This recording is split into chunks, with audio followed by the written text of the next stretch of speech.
muchas gracias por permitirnos ingresar hasta sus hogares. Una entrevista con Arturo Fuentes Vélez. Gracias, muchas gracias, Arturo, para preguntarle en el tema de las finanzas de Chihuahua. A ver, el renglón de seguridad pública se ha vuelto un asunto de pesos y centavos.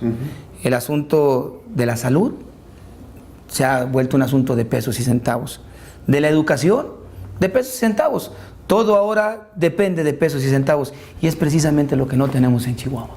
Pues sí, esos tres rubios que usted señala precisamente son prácticamente el 75% del presupuesto del Estado. Se va en educación cerca del 40%, se va en salud cerca del 10% y se va en seguridad pública cerca del 25% del presupuesto del Estado.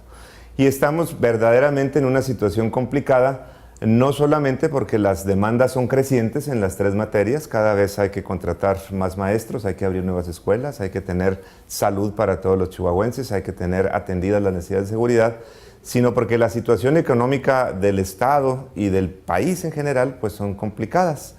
Cuando nosotros recibimos la administración, teníamos un saldo disponible en caja de 21 millones de pesos, que para un Estado es nada, es prácticamente estar con la chequera vacía, porque había un compromiso de pago al día siguiente con los municipios del Estado para entregar las participaciones que les corresponden por alrededor de 500 millones de pesos. Entonces, a partir de ahí lo que nosotros hicimos fue hacer un análisis de lo que se necesitaba para solamente cubrir las necesidades básicas de la operación del gobierno, lo que todos haríamos en la casa. ¿Cuánto voy a ingresar? ¿Cuánto voy a gastar? Eso es lo que se llama un flujo. Y ese flujo nos arrojaba que necesitábamos cerca de 2.400 millones de pesos adicionales a lo que teníamos pensado ingresar solamente para cubrir el año.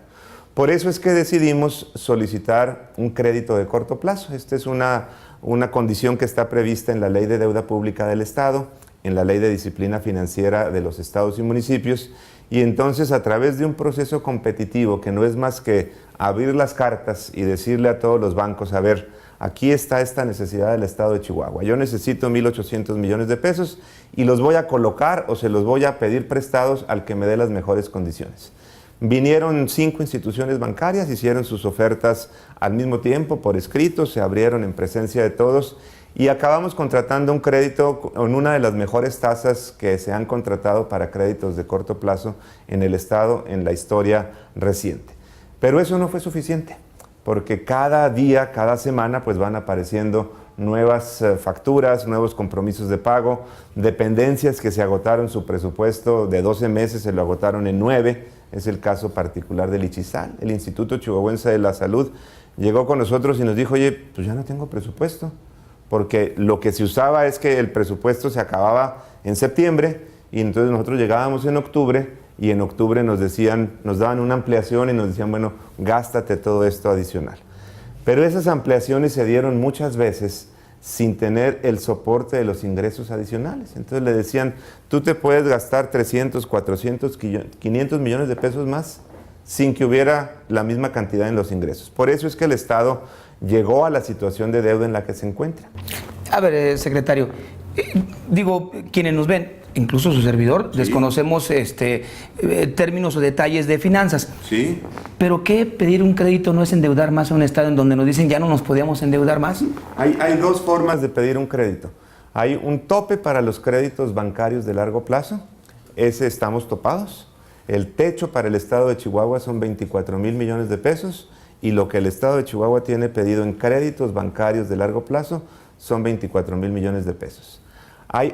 La otra mitad de la deuda, para llegar a los 48, que es la deuda, son los ingresos que se tienen ya comprometidos, los ingresos de las casetas de peaje, de las carreteras de cuota, en donde se adelantó ese ingreso, se gastó, y ahora cada vez que usted o yo, o quienes nos ven por televisión, pagamos una caseta de peaje, ese dinero ya no es realmente para el Estado. Ese dinero va a pagar la deuda que se contrajo y que ya se gastó. En el tema de la famosa bursatilización, en la recta final de la administración anterior, nos dijeron, vamos a pedir ese crédito, pero a Javier Corral le vamos a dejar el 60% de lo que pidamos y el 40% es para salir nosotros con nuestros pendientes. ¿Así fue? No, así no fue. En realidad se pidieron 6,000 millones de pesos. Lo primero que se hizo fue liquidar 3,000 millones de pesos que había de un crédito que se había hecho con el compromiso de esos mismos ingresos. Quiere decir que de los 6 que se recibieron, solamente 3 estaban disponibles. De esos 3, alrededor de 400 hay que dejarlos en una reserva. Así funcionan todos los créditos bancarios, sobre todo en el tema de gobiernos. Si usted pide 100, no le dan los 100. A lo mejor le dan 95 y los 5 se quedan por ahí por si alguna vez incumple alguno de los pagos. Entonces, la administración anterior realmente solo recibió 2,600 millones de pesos de los 6,000 que se contrataron, que no es realmente una bursatilización, sino es un crédito de largo plazo. Y esos 2,600 millones se dispusieron en el pago de proveedores de inversión pública en la administración anterior. Nosotros no ejercimos un solo peso de ese crédito.